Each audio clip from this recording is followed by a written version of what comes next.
State hopes Dr. Harris fixed fact that Frank had chance to kill girl, Atlanta, Georgian, August 2nd, 1913, by James B. Nevin.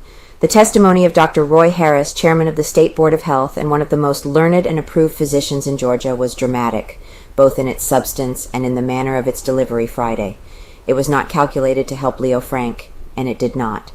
The exhibition of a portion of the contents of the dead girl's stomach, for the purpose of approximating the time of her death, held breathless the packed courthouse, and the fainting of the physician during the progress of his testimony gave a final touch of melodrama to the trial that thrilled the audience as nothing else has thus far. Dr. Harris impressed me, too, as believing in Frank's guilt. I do not know that he does believe that way. It merely happens that he seems so to impress me, and if he impressed that jury as he impressed me, then the things he testified may, if the remainder of the case against Frank holds together, prove eventually to be the defendant's undoing, shows he had chance. To be sure, the state has not yet fixed the crime definitely on Frank, but it has definitely shown, unless its witnesses be impeached, which is highly unlikely, that Leo Frank might have murdered Mary Fagan, and that he did have the opportunity to accomplish it.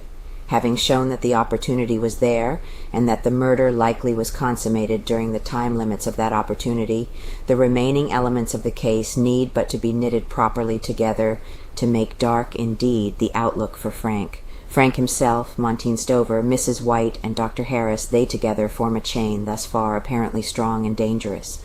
That, from the standpoint of the defense, however, is the worst view to take of it. It must be remembered that the defense as yet has introduced no witnesses. Such advantage as it so far has gained, and it has won many points it has gained by wringing from the state's own witnesses matters of fact favorable to Frank.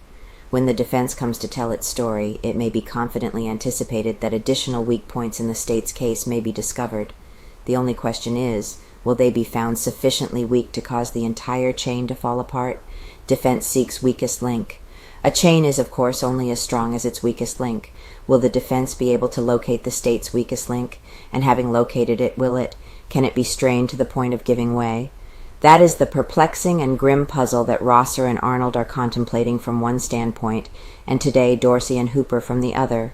The black, forbidding shadow of the Negro, Jim Conley, has fallen heavily athwart the courtroom in the old City Hall, where Frank is battling for his liberty, his good name, and the restoration of his status as an upright and honorable man among his fellows. The state is paving the way to the climax of its case. It is leading up, and with considerable skill and adroitness, to the test of its biggest asset or its most tremendous liability, as the case may be Jim Conley, confessed accessory after the fact of Mary Fagan's murder, and by many suspected of being the principal to the murder. Somehow it seemed to me that Luther Rosser grew more and more cautious in his cross-examining Friday and Saturday, and certainly Reuben Arnold appeared to weigh well his words and carefully propound his questions. Dorsey has temper in leash. Dorsey, too, has his temper much more throughly in hand, and Hooper is the same as ever, smiling, calm, deliberate, rarely speaking at all, save to whisper directing words into his associate's ear now and then. When Jim Conley is on the stand, Leo Frank will be face to face with the crisis in his trial. Either Conley will leave the stand Frank's final deliverance and refuge, or his eternal damnation on earth. For this is a battle in truth to the very death, a battle in which quarter is being neither given nor asked. It means hope and love and life and liberty to Frank, or it means... I looked long and earnestly into the faces of those 12 good men and true, the gentlemen of the jury, on Friday afternoon. To me, the Frank jury appears to be much above the average. A complete picture of it would indicate, I suspect, intelligence, level-headedness, business knowledge, and poise. It is the sort of jury I think it is. It is just the sort of jury that should try a case of such unusual quality as the one it now has in hand. I am assuming that a vast majority of Georgians are hoping sincerely to see the truth of this famous case established, that it is largely an abstract proposition to the average man. The point, however, is not so much what any one of us thinks the point is, what does that jury think? The impressions that evidence produce are varied and sometimes marked. One never can exactly and precisely say which way it will out, and right here my mind goes back involuntarily to Dr. Roy Harris and his remarkable testimony. Undoubtedly the defense will have to put on its thinking cap, straight and firmly set, if it hopes not only to upset that testimony and discredit it as particularly and relatively in point, but to remove the profound impression it may have made upon the jury.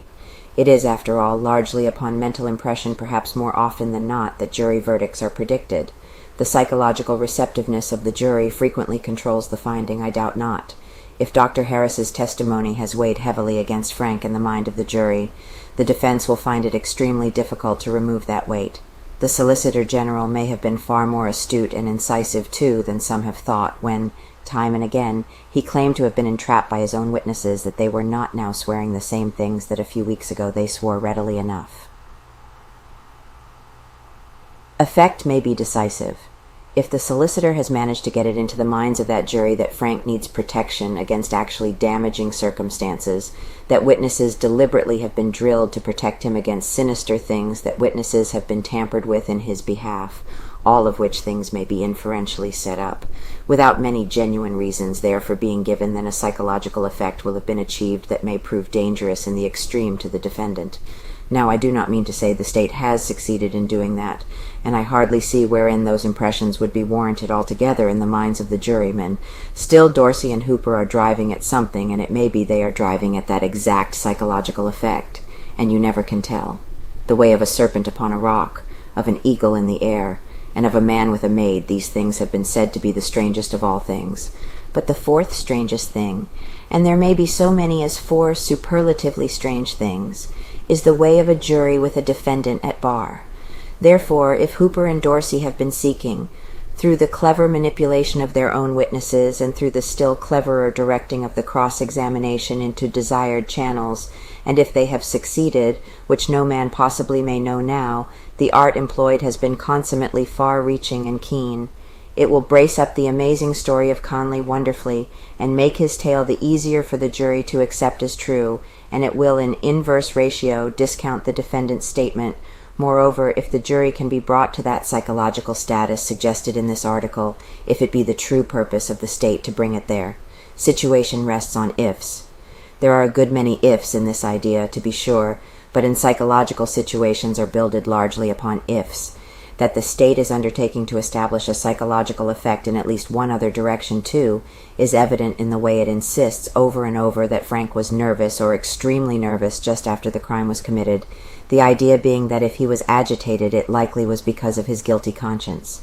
The state has combated this wonderfully well, insofar as the substance of its denials are concerned, and yet into this idea obtrudes the thought that maybe here again the state has been cleverer than the defense has imagined, by forcing the state rather to overdo its hand in that direction.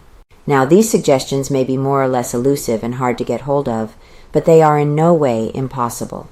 Indeed, when it is remembered that the state all along has been developing a rather weak circumstantial case against Frank always up to its star witness, Conley at once both its hope and its despair, and that the story of that witness is grimly grotesque, in parts strenuously draining on the imagination, based as it is in portions upon admitted lies and misrepresentations, the great help and assistance to the state of a mentally receptive jury may be, and doubtless will be, appreciated immediately by the reader.